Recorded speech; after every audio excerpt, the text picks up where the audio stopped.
తాకట్లో ఉన్న మీ బంగారాన్ని విడిపించి ఆ రోజు ఆన్లైన్ రేటుకి కొంటాం. Sharma gold company. హాయ్, నమస్తే. Welcome to Suman TV digital network. నేను మీ బ్రహ్మేంద్ర. మనం ప్రస్తుతం పశ్చిమ గోదావరి జిల్లా భీమవరం కలెక్టరేట్ వద్ద ఉన్నాం. ఈరోజు సోమవారం కావడంతో స్పందన కార్యక్రమంలో వేలాదిగా ఇక్కడ కంప్లైంట్స్ అయ్యి ఇవ్వడానికి, వారి సమస్యలు చెప్పుకోవడానికి ఇక్కడికి రావడం చాలామంది ఇక్కడికి వస్తున్నారు. అలాగే వీరు వస్తున్నందుకు వీరికి సౌకర్యార్థం ఈరోజు వీరవాసరానికి చెందిన తులసి రాంబాబు గారు ఆయన ఫుడ్ అది అకామిడేషన్ అది చేయడం కూడా జరిగింది. అలాగే ఆయన ప్రతి వారం కూడా ప్రతి మండే కూడా ఇక్కడ ఫుడ్ అకామిడేషన్ అది చేస్తున్నట్టు కూడా తెలుస్తుంది. ఇక్కడ మనతో పాటు వీరవాసరం ఎంపీపీ వీరవల్లి దుర్గా భవాని గారు ఉన్నారు. ఆవిడ మాటలోనే తెలుసుకున్నాం. మేడం గారు, ఇది ఏ విధంగా ఇక్కడ ముందుకు సాగుతుంది? అంటే ఎవ్రీ మండే కూడా ఇక్కడ ప్రజాసేవా కార్యక్రమంలో భాగంగా ఇక్కడ ఫుడ్ అకామిడేషన్ జరుగుతుందండి. అవునండి. మరి తులసి రాంబాబు గారు కలెక్టరేట్లో జరుగుతున్నటువంటి గ్రీవెన్స్ కార్యక్రమానికి అర్జీలు పెట్టుకోవడానికి వచ్చిన వారందరూ భోజనం లేకుండా అలాగే ఎంత టైం అయినా ఉండటం గమనించి మరి వారికి భోజనం ఏర్పాట్లు నిమిత్తం ఈ రోజు నుంచి స్టార్ట్ చేశారండి. ప్రతి సోమవారం కూడా వారికి భోజనం ఏర్పాట్లు చేస్తానన్నారు. ఆయన ఇప్పటికే వీరవాసనం మండలంలో సుమారు 200 మందికి వృద్ధులకు తల్లిదండ్రులు కొడుకులు చూడలేని తల్లిదండ్రులను చూడకుండా ఉంటారు కదండి, వారికి శారీరక అనారోగ్యంతో ఉండి ఆహారం తయారు చేసుకోలేనటువంటి వారికి మొత్తం ఒక 200 మందికి ప్రతిరోజు కూడా క్యారేజ్ పంపిస్తున్నారండి. పొద్దునకి సాయంత్రం సరిపోయేలాగా క్యారేజీ పంపిస్తున్నారు. మళ్ళీ అది కాదని మళ్ళీ ఇక్కడ వీరు ఆకలితో ఉంటున్నారు పేదవారని చెప్పి ఇక్కడ కూడా ఈ రోజు నుంచి భోజనం ఏర్పాట్లు చేస్తున్నారండి. మరి ఆయన కొంతమంది చేయాలనున్న ఇంట్లో సహకారం లేకపోతే చేయలేరు.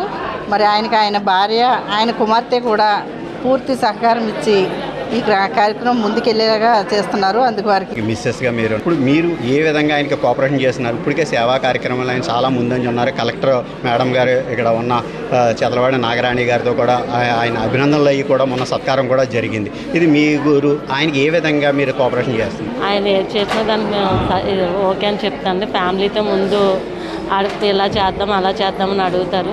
దానికి కూడా మేము కోఆపరేట్ చేస్తాం. బాబు గారు కుమార్తెగా మీరు ఎటువంటి విధానాల్లో ముందుకు సాగుతున్నారు? ఈరోజు ఎంతమందికి ఇక్కడ అకామిడేషన్ అది కల్పించారు కలెక్టరేట్? ఈరోజు ఇక్కడ అర్జీలు పెట్టడానికి ఎవరైతే వచ్చారో అందరికీ అయితే భోజనాలు ఏర్పాటు చేశారండి. ఇలాగ ప్రతి సోమవారం కూడా ఇక్కడ భోజనాలు ఏర్పాటు చేస్తారు. పప్పు, బీరకాయ అండి, సాంబార్, పెరుగు, రైస్ అండి. ఈ సేవా కార్యక్రమాలు చూసి మీ నాన్నగారిని ఏ విధంగా మీరు అప్రిషియేట్ చేయాలనుకుంటున్నారు? అంటే మాకు అవకాశం ఉండి ఆయనకి ఇది చేయాలని ఎప్పటి నుంచో ఉంది. ఇలాగా ఎవరు ఆకలితో ఎవరు బాధపడకూడదు అని ఆ విషయంగా ఎక్కడ ఎలాంటి సందర్భాలు ఎక్కడ కుదిరినా అక్కడ భోజనాలు పెట్టడానికి ప్రయత్నిస్తున్నారు. సో ఇది కూడా అందులో ఒకటే అండి. వీరవాసరం మండలంలో కూడా మీరు వృద్ధులకి అందరికీ కూడా ఇలాంటి సేవా కార్యక్రమం చేస్తున్నారు. ఏ విధంగా? ఎవరైతే వండుకోవడానికి ఓపిక లేదో, తల్లిదండ్రులను ఎవరైతే చూడట్లేదో అలాంటి వాళ్ళందరికీ కనుక్కొని ఎవరైతే ఉన్నారో వాళ్ళందరికీ రోజు ఉదయం క్యారేజ్ వెళ్తుందండి. అది పొద్దుటికి సాయంత్రానికి సరిపడా అయితే పెడతారు. ఒక కర్రీ, సాంబార్ కానీ, రసం కానీ, మజ్జిగ పులుసు కానీ, రైస్ కలిపి క్యారేజ్లో పెట్టి రోజు 11 లోపల 11:30 లోపల ఎవరికైతే ఫుడ్ చేయాలి మా దగ్గర నుంచి డిస్పాచ్. మండలం తోలేరు గ్రామ సర్పంచ్ నేను. అయితే ఈరోజు ఈ స్పందన కార్యక్రమంలో ఎన్డీఏ గవర్నమెంట్లో ప్రతి సోమవారం కూడా ఈ స్పందన జరుగుతుంది. అయితే ఎవరైతే పెద్దవాళ్ళు అందరూ కూడా వచ్చి ఉదయం నుండి సాయంత్రం దాకా ఉండి అలసటగా గురయ్యి భోజనాలు లేకుండా ఇబ్బంది పడుతున్నారని చెప్పి ఉద్దేశంతో వీరవాసరం మండలం తులసి రాంబాబు గారు ఆయన ఆ ఇబ్బందికి గురవ్వకూడదని చెప్పి ఎవరో కూడా ఆకలితో ఉండకూడదని చెప్పి ప్రతి సోమవారం కూడా సుమారు 200 నుంచి 300 మందికి ఎంతమంది వస్తే అంతమందికి కూడా భోజనాలు ఏర్పాటు చేయడం జరిగింది. ఇది చాలా సంతోషకరమైన విషయం.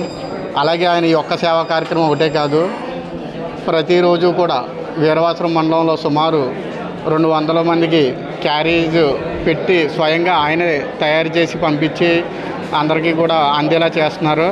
ఆయనకి మేమందరం కూడా రుణపడి ఉంటామండి.